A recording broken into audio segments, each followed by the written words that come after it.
முன்னொரு காலத்தில் ஒரு புலவர் வாழ்ந்து வந்தார். அவர் தனது குடும்பத்திற்கு உணவு கூட அளிக்க முடியாத வறுமை நிலைக்கு தள்ளப்பட்டார். அதனால் அரண்மனைக்கு சென்று மன்னரிடம் உதவி கேட்க முடிவு செய்கிறார்.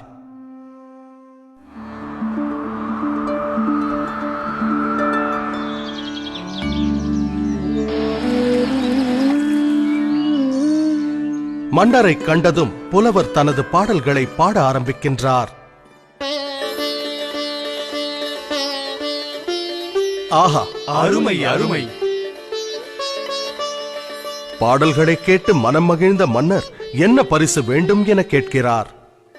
சீராக அடுக்கப்பட்ட அழகான சதுரங்க பலகையை காண்பித்த புலவர், மாமன்னா, சதுரங்க பலகையின் முதல் கட்டத்தில் ஒரே ஒரு நெல்மணியை வைத்த பின் ஒவ்வொரு கட்டத்திற்கும் அதனை இரட்டிப்பாக்கினால் அதை தக்க பரிசாக ஏற்றுக்கொள்வேன்.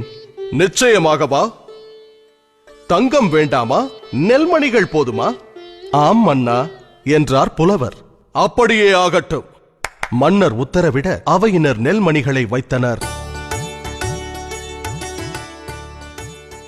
முதல் கட்டத்தில் 1, இரண்டாம் கட்டத்தில் 2, மூன்றாம் கட்டத்தில் 4, நான்காம் கட்டத்தில் 8 என நெல்மணிகளை அடுக்கினர். 10ஆம் கட்டத்திற்கு வந்தபோது நெல்மணிகளின் எண்ணிக்கை 512 ஆனது. 20ஆம் கட்டத்திற்கு வந்தபோது நெல்மணிகளின் எண்ணிக்கை 5,24,288 என அதிகரித்தது.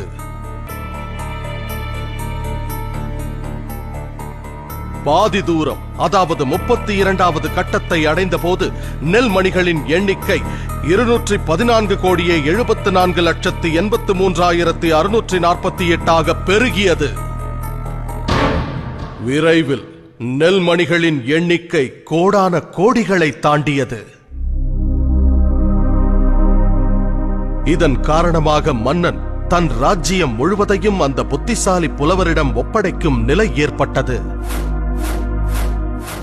இவை அனைத்திற்கும் துவக்கம் ஒரே ஒரு நெல்மணி. கதையின் நீதி: கூட்டுப் பலனின் பெருக்கும் சக்தியை எப்போதும் குறைவாக எடை போட வேண்டாம். ஒவ்வொரு மாதமும் ஒரு சிறு தொகையை நீங்கள் தவறாமல் முதலீடு செய்து வந்தால் உங்கள் ஓய்வு காலத்தின் போது அந்த தொகை பன்மடங்காக பெருகி நிச்சயம் பலன் தரும்.